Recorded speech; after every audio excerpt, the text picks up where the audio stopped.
Imagine you're 14 years old. You're sitting in a doctor's clinic getting zapped with electricity for severe arthritis pain, and you were just staring across the room at the absolute girl of your dreams. Right, as you do at 14. Exactly. I mean, your heart is pounding, but it's not just because she's there. It's because you are currently paralyzed by this immense fear of failing a massive high stakes exam. Oh, that is a heavy mental load for a kid. It really is. Your entire identity is on the line. And then she looks at you. She's bathed in this perfect golden late afternoon sunlight, and she delivers a really simple 6-word sentence. Just 6 words. Yeah, and that sentence doesn't just convince you to take the test. It literally rewires your brain. It sets off this decades-long chain reaction that ultimately transforms you into a high-powered global business negotiator. It's basically the ultimate butterfly effect. I mean, one seemingly insignificant flutter of wings in a suburban clinic, and you get a hurricane of international career success decades later. And that is exactly what we are unpacking today for you on this deep dive. We have this really fascinating stack of personal essays in front of us. They are incredible to read. They really are. And we're going to trace this one author's lifelong, just wild journey with the English language. So if you're listening to this right now and you've ever felt like your life is just, a series of random disconnected events, this is going to make you look at your own past in a completely different way. Absolutely. Because we aren't looking at formal education plans here. Yeah. Or like rigid career blueprints. Right. No boring syllabus stuff. Exactly. We are tracking a psychological narrative arc. One that starts in a profoundly frustrating junior high classroom, pivots on the serendipitous discovery of phonetic symbols, and, of all things, the Beatles. Which we'll definitely get into. Oh, yeah. And then it gets into high gear because of a bitter teenage rivalry. Right. And it culminates in that terrifying leap of faith at the arthritis clinic. So what are we really zeroing in on here? What we are really examining is the hidden architecture of mastery. We tend to think of learning as this sterile, linear process. You sit in a classroom, you ingest information, you output that information on a test. Standard school stuff. Right. But what these sources reveal is that true, deep-seated mastery is almost always driven by emotion. Emotion. Okay, I like that. Yeah, we're going to see how self-directed passion, when it collides with the exact right emotional catalysts, like the threat of a rival, or just the pure, unfiltered desire to impress your first love, can completely override our innate biological fear of failure. Man, I want to dive straight into that initial frustration, because I think you listening right now, you've almost certainly experienced this feeling, that feeling of hitting a brick wall when you try to learn something totally new. Oh, everyone has that moment. Yeah. So let's put ourselves in the author's shoes right at the starting line. He's a young student just entering junior high school, and he has his very first encounter with the English language. And it does not go well. It's an absolute disaster. So the teacher comes in, he has fantastic pronunciation, but he immediately drops a bomb on the class. The teacher tells these absolute beginners that English spelling and English pronunciation do not match. Which is just a terrifying concept to introduce on day one. I mean, when you are learning a new operating system for communication, you desperately want the rules to be consistent. You want A to equal A. Exactly. But wait, it gets worse. The teacher then explains that Japanese katakana, which is, the phonetic syllabary Japanese people typically use to write out foreign words, cannot accurately capture these alien English sounds. So he just breaks their only tool. Right. So if you're this kid, you're sitting at your desk, you're hearing these bizarre sounds coming out of your teacher's mouth, but you have absolutely no mental or physical tools to record them or categorize them. Or even practice them. Let's break down the mechanics of why that is so cognitively paralyzing. Please do, because it sounds like a nightmare. Well, in linguistic terms, the Japanese language has a very limited set of phonetic sounds compared to English, and almost all of them end in a vowel. Okay, got it. So when a Japanese speaker hears an English word ending in a hard consonant, their brain automatically tries to map it to their existing linguistic framework. They try to wedge it into a katakana box. Because that's all they know. Right. But the teacher has just explicitly forbidden them from doing that without providing an alternative system. So they're just floating in space. And the author shares this anecdote in the sources that is genuinely hilarious, but you can feel the absolute crushing frustration. The mailman story. Yes. So he's trying to write down the English word mailman. He hears the teacher say it, but he has no phonetic system. He has to write something down in his notes. So he defaults to katakana anyway and writes out Meidi man. Mediman. And if you read Maidman back phonetically in Japanese, it is entirely unintelligible to an English speaker. I mean, the L becomes a D and a U, the rhythms are off, the stresses are just non existent. It makes me think of trying to assemble like a massive piece of complex IKEA furniture. But someone took away the instruction manual and replaced it with a manual for a completely different piece of furniture. That is a brilliant way to put it. Right. You have all these pieces, the letters, but no instructions on how they fit together to make a specific shape, or in this case, a specific sound. You are just blindly guessing. And when you're forced to guess in language learning, you aren't actually learning, you're just building anxiety. Just massive anxiety. That IKEA analogy is highly accurate because it highlights the fundamental lack of decoding skills. In cognitive psychology, when we look at how humans acquire reading or language skills, the foundational step is phonetic decoding. Which means what exactly? You absolutely must be able to map the visual symbol to the auditory sound. If you are told that the mapping is arbitrary or that your native mapping system is broken, you enter a state of cognitive dissonance. Your brain basically throws up its hands. Literally. You Yeah. cannot process the input. The brain just rejects it as noise. I have to ask though, looking at this, why wouldn't the teacher just teach them the alphabet and the sounds right then and there? Why leave the kids hanging in this state of dissonance? It's a really great question. And it speaks to the historical realities of the education system at that time. A lot of the curriculum focus was purely on grammar and translation. Just to pass tests, I assume? Exactly. For the purpose of passing written entrance exams rather than practical phonetics or conversational fluency, the teacher was likely bound by a very strict syllabus that prioritized rote memorization of vocabulary over the foundational mechanics of sound. Wow. So the author is stuck in the system, completely lost, and he actually ends up transferring schools shortly after this, which, only makes things worse. Yeah, that's never easy. No, he falls completely behind the curriculum. He notes in the essays that he literally missed the entire section on be verbs. Oh, wow. Yeah. Which, if you think about English grammar, missing the be verbs is like trying to build a house and forgetting to pour the foundation. You are fundamentally doomed. He was in a prime position to completely give up on English forever right then. I mean, most students in that scenario would just write themselves off as not a language person and accept terrible grades. Just coast through and fail. But then pure serendipity strikes. He is wandering around a bookstore one day, feeling totally defeated, and he just flips open a random English conversation book. Just randomly. Randomly. And right there on the page, he stumbles upon the Holy Grail. Phonetic symbols. We really need to pause here and emphasize that this is the pivotal turning point of his entire life. This isn't just a study tip, it's a paradigm shift. It changes everything for him. Everything. Let's look at why this was such a monumental discovery. It wasn't just about finally learning how to pronounce mailman correctly. It was about acquiring what we can basically call a decoding ring. I love that phrase, a decoding ring, because up until then, English was just encrypted noise to him. Exactly. The phonetic symbols provided a logical, infallible, one-to-one bridge between the visual spelling and the auditory sound.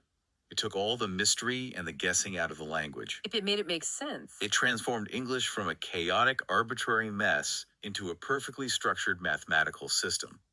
For an analytical mind, that is incredibly deeply satisfying. He could finally read the IKEA manual. He knew exactly what piece went where. But, as I was reading the sources, I felt like there was a much deeper psychological layer to why he latched onto these phonetic symbols so obsessively. Oh, there absolutely is. We have to talk about his father, because you can't really understand his love for English without understanding his absolute trauma with his native Japanese. The sources paint a very intense, very difficult picture of his childhood experiences with his father. They really do. His father was an incredibly strict, overbearing figure who basically took it upon himself to aggressively force-feed the author Japanese reading and comprehension from a very young age.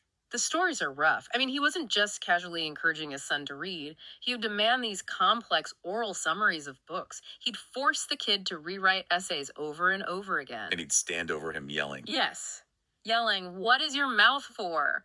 if the author couldn't explain a difficult vocabulary word perfectly on the spot. It was a regime of linguistic terror.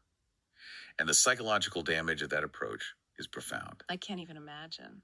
When a parent uses language as a tool of domination and constant evaluation, the child associates that language with fear, inadequacy, and judgment. There's one specific essay story that just broke my heart. The dad forced him to write this public essay for school, claiming that his hobby was collecting Sake bottle caps. Oh, The author absolutely loathed collecting Sake bottle caps. He didn't care about it at all. But the dad stood over him, dictating the words, putting fake emotions into his son's mouth. the father actually forced him to write the phrase, "Mothers don't understand, but it's actually fun." He fabricated an entire emotional reality for his son. That is just wild. And the author writes that even 60 years later, he can still vividly remember the sheer burning humiliation of standing up in front of his classmates and reading those fake, forced words. If we look at that through the lens of self determination theory, human beings have a fundamental psychological need for autonomy. We need to feel like we are the authors of our own actions. Right, that we have some control. His father systematically stripped away every ounce of autonomy he had regarding the Japanese language. Japanese became a prison. It was an environment where he was constantly surveilled, always wrong, and fundamentally unsafe. He grew to actively hate reading in his native tongue. And then you contrast that with the bookstore. He finds these phonetic symbols for English. His dad isn't standing over his shoulder telling him how to pronounce them. His teacher didn't even assign this book to him. He found it himself. He found it himself. He owns the discovery. That is the critical distinction. Because no one forced it upon him, English became a domain he could navigate entirely on his own terms. It was a secret garden. It was an escape room from his father's tyranny, and he had just found the master key. When you own the discovery, you own the learning. And man, did he take ownership. He takes this phonetic decoding ring and he becomes borderline obsessive. Obsessive is the right word. The sources describe him painstakingly copying out his junior high textbook line by line and meticulously sounding out every single word using his new phonetic symbols.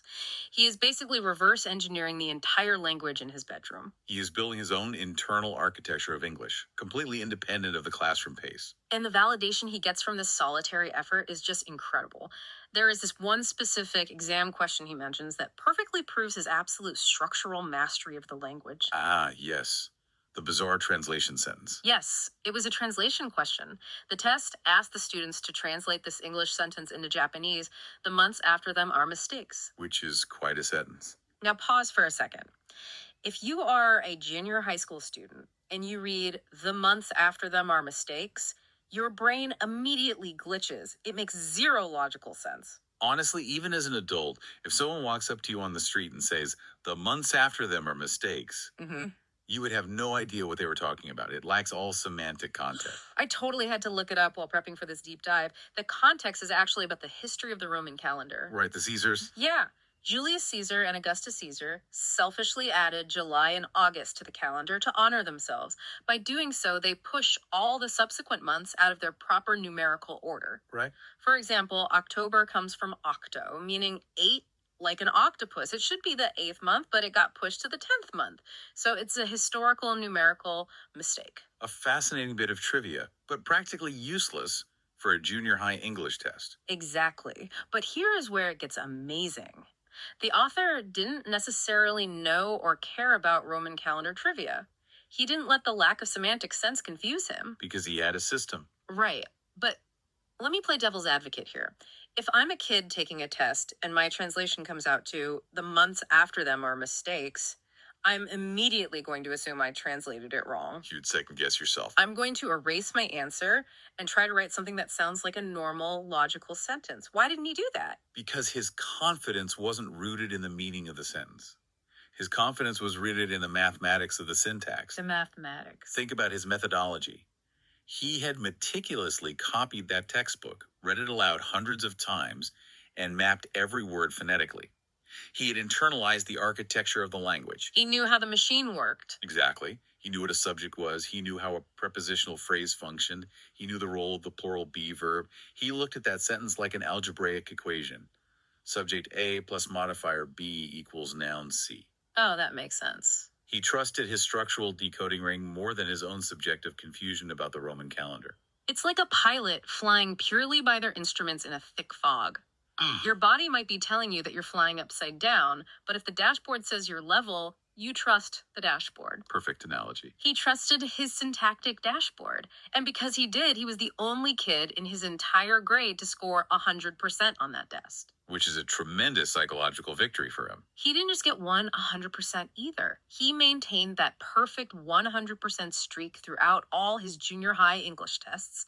He became the undisputed, untouchable king of English in his school. He reached the top of the mountain. Which sounds like the happy ending to the story, right? Kid finds his passion, beats the system, gets perfect grades, roll credits. But if the story ended there, he likely never would have achieved the international mastery he did. Why not? Because, while being the king of the school is a great ego boost, it sets up an incredibly dangerous psychological comfort zone. He has conquered the school textbook, he has validated his autonomy, but autonomy without external challenge can very rapidly calcify into stagnation. So if you're never pushed, you stop growing. Exactly. Which brings us to the next massive catalyst in his life. The most powerful, unpredictable force in the teenage universe. Rivalry. The great motivator. Truly. Just as the author is sitting comfortably on his throne of 100% test scores, feeling like the absolute master of his domain, the universe throws a massive curveball into his classroom. A transfer student arrives. The mysterious M-San.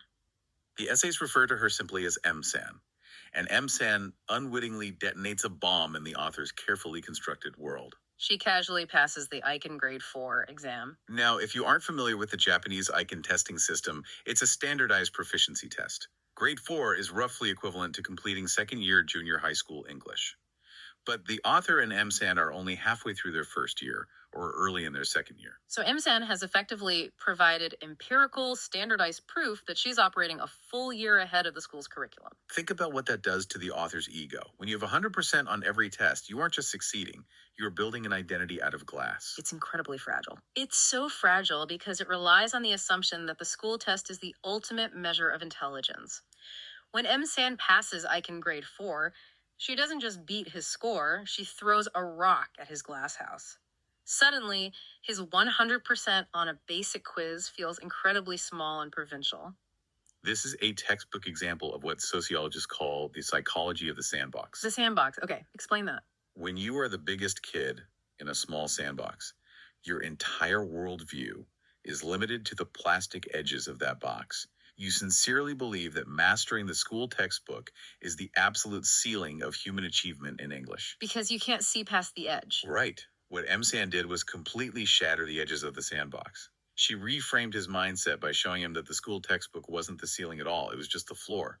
But let me pause you there, because human reaction to this kind of ego threat is wildly unpredictable. I mean, if I'm a 13-year-old kid and some new girl comes in and makes me look dumb, my first instinct isn't necessarily to study harder. It's usually to get defensive. Exactly. My first instinct might be to resent her, to say, well, she probably lived abroad, or to just quit trying because I'm no longer the special one. Why does his reaction turn into such intense, productive fuel? Because he already had the foundation of autonomy. Oh, from the phonetic symbols. Exactly. If his father had forced him into English, M-San's success would have just been another metric by which he was failing to please an authority figure. That would lead to resentment and withdrawal. He would have just given up. But because English was his secret garden, her success was viewed as an incursion on his personal territory. It triggered a territorial defense mechanism. It was pure, unadulterated rivalry. He didn't want to just catch up to her. He needed to reclaim his identity as the sovereign of that domain. And his strategy to reclaim the throne is brilliantly unhinged. Unhinged is definitely one way to describe it. He goes into absolute overdrive. He doesn't just decide to study his current textbook a little harder. He literally goes to the bookstore and buys a second, entirely different school textbook. Who does that? I know. So his school uses a book called New Prince. He goes out and buys a rival textbook called Everyday English, along with all of its study guides, and he begins studying both curriculums simultaneously. It is a brute force methodology, but linguistically it is incredibly sound. Is it? Yes. By using two textbooks designed for the same grade level, he is engaging in massive, comprehensible input. He is doubling his vocabulary and exposing himself to different contexts and different sentence patterns, but without overwhelming himself with grammar that is too far beyond his current structural understanding. So he's just building a wider, stronger foundation, but Yeah. he doesn't stop at just textbooks. The rivalry pushes him to expand his curriculum entirely outside the realm of formal education, straight into pop culture. The music era begins. He starts taking his allowance to the record store. He buys the Beatles' famous compilation albums, the Blue Album and the Red Album, and he buys records by the Carpenters. And he starts using the lyric sheets printed on the record sleeves as his new advanced reading material.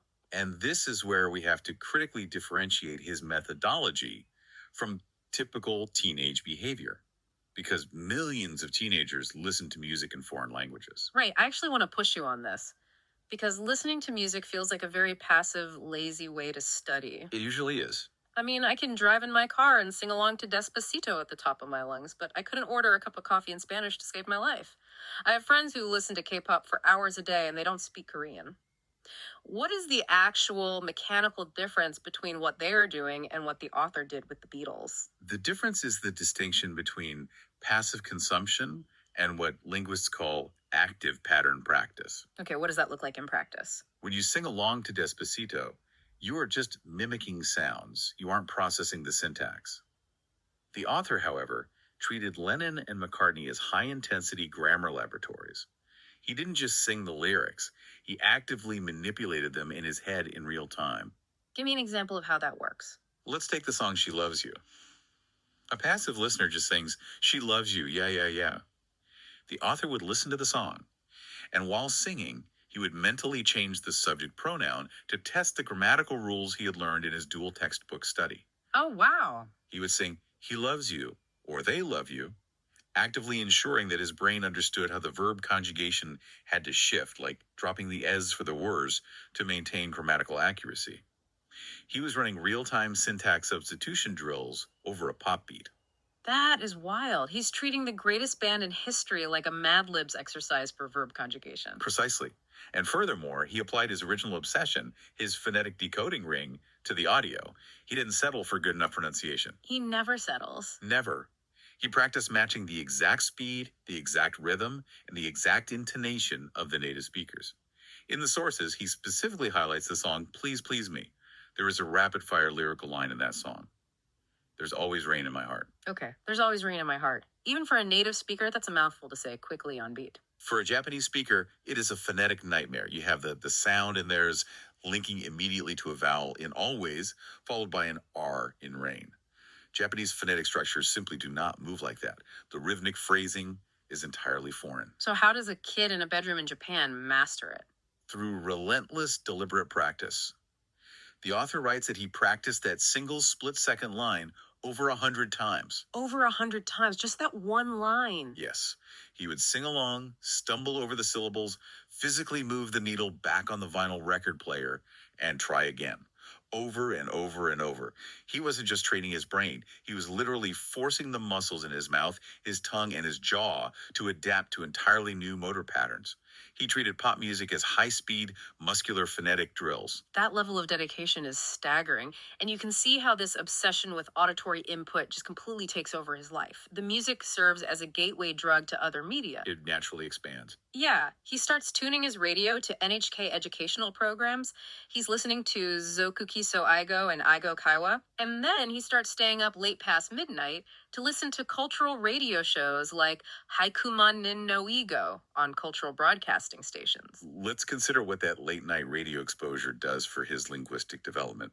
By listening to Haikuman nin no Aigo, he's stepping completely outside the curated, sanitized environment of a junior high textbook. He's getting the real stuff. He is exposing himself to natural dialogue, cultural idioms, and advanced grammatical structures, like the future perfect or complex passive voices, long before his school curriculum ever introduces them. He is essentially creating an artificial immersion environment for himself inside his bedroom in Japan. And this multi-pronged obsessive strategy, the dual textbooks, the Beatles syntax drills, the late-night radio immersion, it pays off massively. He rapidly climbs the ranks. He becomes unstoppable. First, he passes the Eichen Grade 4 exam, neutralizing the threat of MSAN. He has defended his territory, but the momentum is too strong to stop there. In the fall of his second year of junior high, he takes the Eichen Grade 3 exam, which is equivalent to a junior high school graduate level. He passes it easily. He is moving at absolute light speed. He is riding a massive wave of cognitive and emotional momentum. But as with any exponential growth curve, there is always a ceiling. You eventually hit a wall that cannot be breached by momentum alone. And for him, that wall was the Eichen Grade 2 exam. The Mount Everest of the Japanese English testing system for a junior high student. Mount Everest is definitely the right term. To put this in perspective for you, the listener, Eichen Grade 2 is widely considered to be high school graduate level. And remember, the author is still just a junior high kid. It's a huge leap. He looks at the practice exams for Grade 2, and it is like staring into a completely different universe. He notes in the sources that he looked at the Japanese translation sections of the practice test, and the Japanese itself read like complex, highbrow newspaper editorials. The vocabulary gap wasn't just a step up, it was a massive, unbridgeable canyon. So, face to face with his canyon, how does he react? Does he stick to his proven brute force methods? He actually tries. He falls back on what worked before. He goes to the bookstore again, but this time he bypasses the junior high section entirely. He buys high school grammar reference books. Specifically, he mentions buying a legendary, notoriously dense textbook called ISO. ISO. No, ISO. That is a book designed for high school seniors preparing for elite university entrance exams. So you have a junior high kid trying to digest university level linguistic theory. Exactly. He's trying to wrap his head around incredibly abstract concepts like the subjunctive mood. The example he gives is trying to understand the sentence structure as if he were an American. Let's do a quick ELI 5 explain. Like, I'm 5 on why the subjunctive mood is such a cognitive leap for a Japanese speaker. Oh, please do. Grammar hurts my head sometimes. In English, when we talk about a hypothetical situation, something that isn't true, but we are imagining it, like if I were a bird, we change the verb tense to the past. Were, even if we are talking about the present, we manipulate time to indicate fantasy. Right, because I'm a bird is a fact, but I were a bird signals imagination. Exactly. But the Japanese language doesn't manipulate verb tenses in the same way to show hypothetical scenarios. They use different conditional particles or helper verbs. Okay, I see. So for the author, trying to understand why he is paired with were instead of was isn't just learning a new rule. It requires a fundamental rewiring of how he perceives the relationship between time, reality, and grammar. It requires a level of abstract thinking that a 14-year-old brain is really only just beginning to develop. So he's grinding through this dense theory in the ISO book. But practically, emotionally, he hits a wall of psychological paralysis. Let's deeply analyze this paralysis, because I think a lot of our listeners will relate to this feeling. Yeah, that fear of the next level. This isn't a lack of intellect. This isn't laziness. This is a profound crisis of identity. We have to revisit the big fish, small pond syndrome. Inside the walls of his middle school, having neutralized MSAN, he was the undisputed king of English. His entire adolescent identity, his sense of worth, his self-esteem was built entirely on being the smartest kid in the room when it came to this specific language. But if he has the skills and he's studying the high school books, why does he freeze? Why not just take the test and see what happens? Because taking the Eichen Grade 2 exam meant stepping out of the small pond and throwing himself into the ocean. It meant risking that entire identity. Oh, right. Think about it. As long as he doesn't take the test, he can maintain the fantasy that he is a limitless genius. He can tell himself, I could probably pass it if I wanted to. But the moment he sits down with that pencil, the fantasy is over. The results are empirical. It's black and white. If he fails, the illusion is shattered. It would definitively prove his limits. He would no longer be the English king. He would just be a junior high kid who finally hit a ceiling he couldn't break through. It's the fear of knowing your own limits. And there is a crucial logistical detail in the sources that heavily amplifies this fear. The application process. Yes. For his previous exams, grade 4 and grade 3, the applications were organized and submitted through his school. The testing was done in a familiar environment. There was a built-in safety net of peers doing it alongside him. But Eichen Grade 2 was different. It required an individual application. He had to seek out the application form himself, fill it out, and mail it in on his own. The institutional safety net was completely gone. He was standing alone. Yeah. And the terror of failing was incredibly tangible. Because it would literally arrive at his house. Exactly. He writes vividly about the intense fear of the rejection letter. Not just failing, but the physical evidence of failure arriving in the mail at his home address, where his strict father might see it. He was so paralyzed by the fear of that physical postcard of rejection that he actually let the application deadline approach. He was fully prepared to self sabotage and miss the deadline just to protect his fragile ego. So he's standing on the absolute edge of the cliff. He's looking up at Mount Everest, completely frozen by fear, watching the clock tick down on the application deadline. And this is where the narrative takes a turn that honestly sounds like it was scripted by a Hollywood screenwriter. We have to introduce a seemingly completely unrelated subplot. The arthritis clinic. Yes. Yeah. Right in the middle of this intense linguistic crisis, during his third year of junior high, the author develops severe arthritis in his joints. It's incredibly painful, debilitating stuff for a teenager. It really is. To manage the pain, he has to go to a local hospital clinic every single day after school to receive electrical therapy. Basically, 10 minutes of getting mild electrical shocks to his joints to stimulate healing. It's a mundane, painful, depressing daily routine until one specific afternoon. The scene he describes in his essays is just incredibly vivid and cinematic. I want you to picture yourself as this 14-year-old kid. You're tired, your joints hurt, you're stressed about this massive English test. You walk into the clinic late one afternoon. The setting sun is pouring through the clinic windows, filling the room with this warm, golden light. And sitting there, bathed perfectly in this light, is a new nursing assistant trainee. A new face. She has long brown hair that is literally glowing in the sun. He describes her as looking like an actual angel. And in that exact fraction of a second, this stressed out 14-year-old boy falls hopelessly, completely head over heels in love. A classic, overwhelming, lightning bolt first love. And notably, there is an age gap. She is 2 years older than him. She is a working professional, a trainee, yes, but she is firmly in the adult world of hospitals and jobs. And he is just a junior high school boy in a uniform. He is so immediately smitten that it's almost comical. Suddenly, the electrical shocks don't hurt at all. He starts going to the hospital every single day without fail. Even when he just has a minor cold or a sniffle, he uses it as an excuse to go to the clinic just to catch a glimpse of her. Teenagers are nothing if not persistent. So get this, he actually starts secretly raiding his dad's bathroom cabinet, using his dad's smelly hair liquid, desperately trying to part his hair differently to look older and more mature, when in reality, he probably just ended up smelling like a middle-aged salaryman. It's a universal, somewhat tragic teenage attempt to bridge an unbridgeable gap in maturity. He wants to be seen not as a patient, but as an equal. Completely. And over the course of the summer, his persistence actually pays off a bit. He manages to strike up a friendly rapport with her.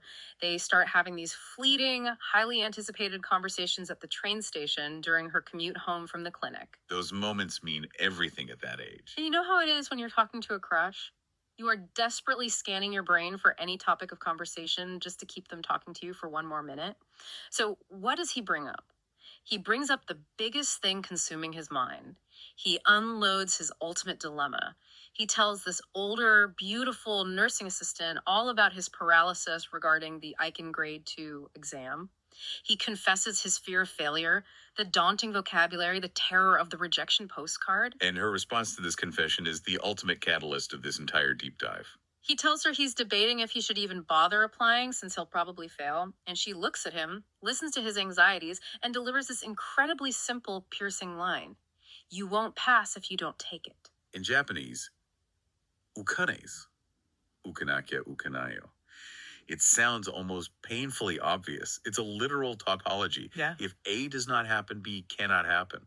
But we need to deeply analyze why this specific sentence from this specific person in this specific moment unlocked his entire psychological gridlock.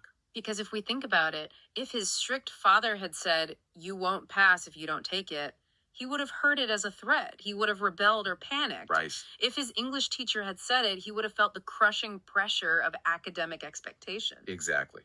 Context and the messenger are everything in psychology. Let's look at the analogy of walking a tightrope. When the school was organizing the grade 4 and grade 3 tests, the tightrope was suspended 2 feet off the ground. If you fall, you dust yourself off, your friends are there, it's no big deal. But Eichen Grade 2 was different. Eichen Grade 2, in his mind, was a tightrope suspended over a massive canyon, and he was terrified of falling to his death. Now, this nursing assistant, she wasn't an academic. She wasn't an authority figure in his educational life.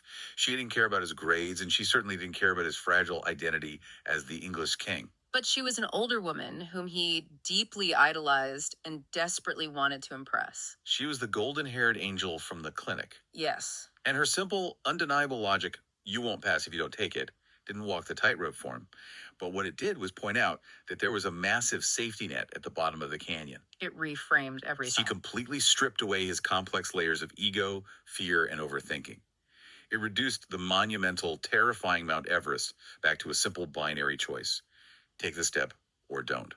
But more importantly, coming from her, it provided the ultimate psychological safety net. Because she wasn't judging him. Exactly. She wasn't judging his intellect, she was just stating a fact while looking at him with gentle, uncomplicated encouragement. You won't pass if you don't take it. Hmm. Essentially meant the worst case scenario is that you end up exactly where you are right now. She believed he should try. And for a 14-year-old boy deeply in love, that unburdened belief is an absolute superpower. She removed the penalty for failure. And because she removed the penalty, he found the courage to act. He took the application form, he mailed it in before the deadline, he walked into that testing center, he took the high school level exam, and he passed. Wow. He conquered the impossible mountain while still in junior high. And the best part of the story, they actually celebrated his passing together at the train station. It is a phenomenal personal victory. But this is where we have to connect the dots to the macro trajectory of his life, because we promised the listener we would explain how this led to a global business career. Right, this isn't just a romance story. No, this isn't just a cute coming-of-age story about a boy passing a test to impress a girl.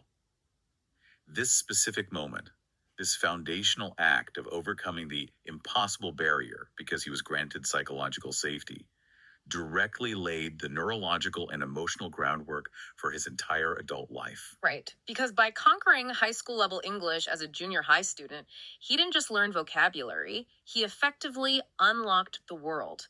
He proved to himself that no system was too complex to decode and no barrier was too terrifying if you just had the courage to submit the application.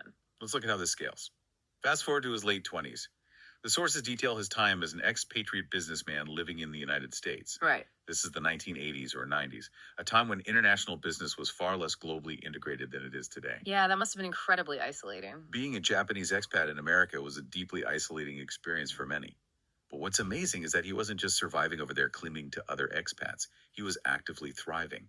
He was deeply integrated into the cultural nuances of American life. And we can draw a direct thematic line from his 14-year-old self in his bedroom to his adult self in America. The exact same analytical curiosity that he used to decode phonetic symbols and dissect the syntax of Beatles lyrics was now being applied to decoding the complexities of adult life in a foreign country. There is a brilliant example in his essays regarding horse racing. Yes, I love this part. He was a single guy living alone as an expat, and he was facing these long, lonely weekends in America. A lot of people in that situation would just stay in their apartment and watch TV. But what does he do? He starts driving out to the American horse racing tracks entirely by himself. And crucially, he didn't go there just to randomly gamble or drink beer. He went to decode the system. I really want to dig into the mechanism of this because you mentioned earlier that he analyzed the psychology of the odds, just like English syntax. How exactly does betting on horses parallel learning a language? It's all about recognizing structural patterns within chaos. Think about the betting system at a horse track. It is a highly complex, variable-driven environment. You have win, place, show bets. You have exactas, trifectas, daily doubles. It's confusing even for locals. Right. Each of these bets has strict rules and conditions that must be met to yield a payout. It is a system of conditional logic. If horse A wins and horse B places, then outcome C occurs. This is functionally identical to the grammatical structures he was analyzing as a teenager. If subject A is plural and the time frame is past tense, then verb B must conjugate to form C. Oh, wow. So he is looking at the racing program the same way he looked at the everyday English textbook. Exactly. He learned the complex betting rules so thoroughly that he actually started guiding native-speaking American beginners at the track on how to play sophisticated bets. Furthermore, he applied his intense phonetic training to the environment. You know how fast and garbled track announcers sound over the loudspeakers? It sounds like an auctioneer talking underwater. It's incredibly hard to follow. He trained his ear to decode that specific lightning-fast cadence. He applied the exact same deliberate practice he used for "There's Always Rain in My Heart" to the track announcer. He got to the point where he could hear and understand the exact placement and fractional times of the horses during the race better than the native-speaking locals standing right next to him. He literally out-listened the Americans at their own game. And there's another fascinating detail in the sources about his social integration that I want to highlight because it shows how he turned a potential weakness into a massive professional strength. He notes that he was a strict non drinker, he didn't consume alcohol at all. Which, in the context of American corporate culture, especially decades ago, could be a massive social barrier. So much networking and trust building happens over drinks after hours. Exactly. But he didn't let it isolate him. He turned his sobriety into a superpower. He became the ultimate designated driver. For office parties, for weekend client excursions to the winery tours in Napa Valley, he volunteered to be the guy who drove everyone safely. That is a brilliant sociological adaptation. By becoming the designated driver, he wasn't just the foreign guy awkwardly sipping soda in the corner. He made himself an invaluable, highly trusted figure. They relied on him.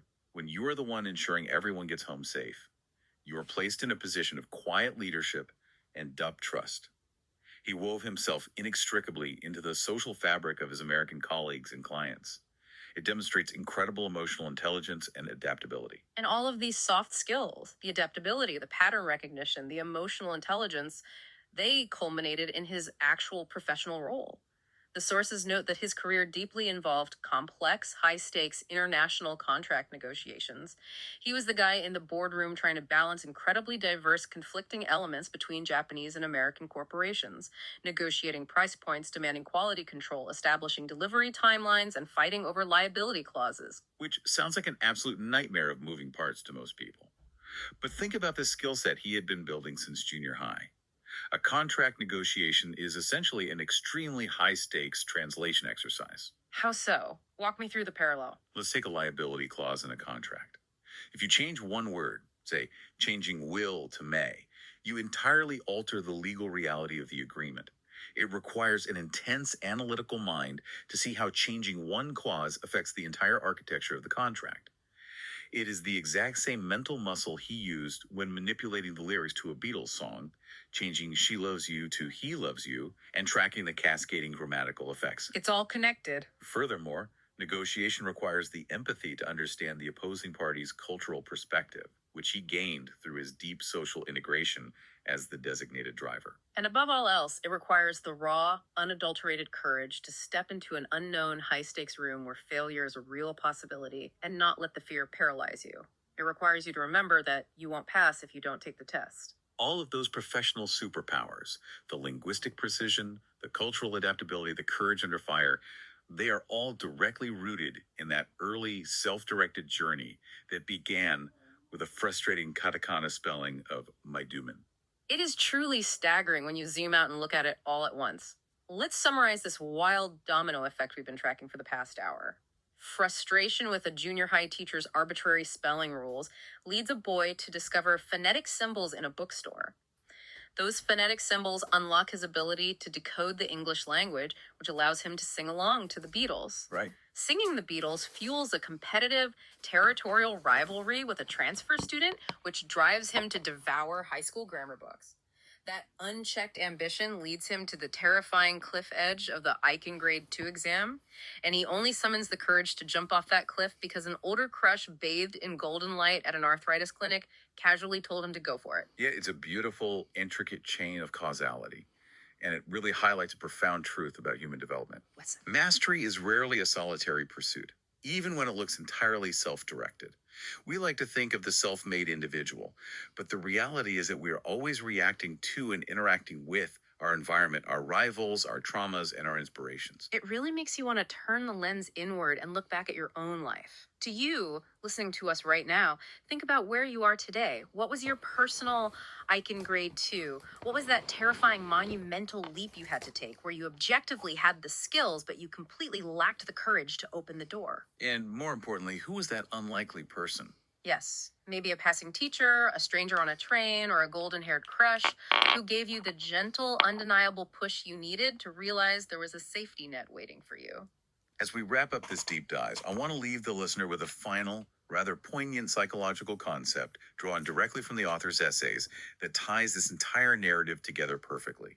It's a cognitive bias known as the peak end rule. The peak end rule. Can you define that for us before we get into how it applies to the story? Certainly. The peak end rule, developed by behavioral economist Daniel Kahneman, dictates how our brains remember past events. We do not remember an experience holistically or accurately. Instead, our brain creates a summary. So we filter it out. Right. We judge an entire experience almost exclusively based on how we felt at its absolute peak, the most intense emotional moment, whether positive or negative, and how we felt at its very end. Everything else fades away. So if you go on a 2-week vacation and 13 days are mediocre, but one day you see the most beautiful sunset of your life, the peak, and on the last day you find a $100 bill on the ground, the end, your brain will remember the entire vacation as phenomenal. Exactly. Now let's apply that to the author's golden haired angel at the clinic. He writes that his overwhelming first love ended incredibly cleanly and gracefully. They didn't have a messy teenage breakup. Years later, when he was older, he met up with her for coffee.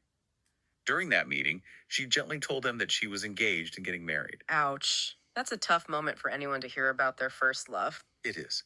He bravely swallowed his pride and asked her what her fiancé was like. And instead of listing his job or his traits, she simply smiled at him and said, "He's someone like Aikichi Azawa." Eikichi Yazawa. Yes. For those who might not know, Aikichi Azawa is an absolute legend in Japan. He is essentially the quintessential Japanese rock star, a total icon of cool, rebellious masculinity. Okay, got it. And the author realizes, decades later when writing these essays, the profound, deliberate kindness embedded in that statement. She knew the author well. She knew he idolized rock stars, musicians, and figures of cool confidence. By describing her future husband as a rock star, she wasn't just describing him, she was intentionally leaving the author with a perfect, crystallized, beautiful memory. She crafted the ending. She flawlessly crafted the end of the peak end rule. She ensured that the peak, the golden light in the clinic when she gave him the courage to pass his test, and the end, the graceful image of her marrying a rock star, remained entirely untainted by the messy, disappointing reality of normal life. She preserved the myth. Wow. That is an incredibly emotionally intelligent and kind thing to do for someone who looked up to you. It really is, and it leaves us with a truly provocative thought to ponder as we end this deep dive. I want you to consider your own history. How many of your own greatest strengths, your most successful life trajectories, the very things you put on your resume and are most proud of today, were secretly authored by people who briefly stepped into your life? People who just gave you exactly what you needed. People who gave you exactly the gift of confidence you needed in that exact fraction of a second, and then gracefully stepped out, deliberately leaving you to build the rest of your life on the unshakable foundation of their belief. That is a powerful thought to carry with you today. It really makes you realize that sometimes the most complex, towering architectural blueprints of our lives aren't drawn up in boardrooms or classrooms. They are sketched out in moments of vulnerability and clarified by a single, perfectly timed ray of golden light.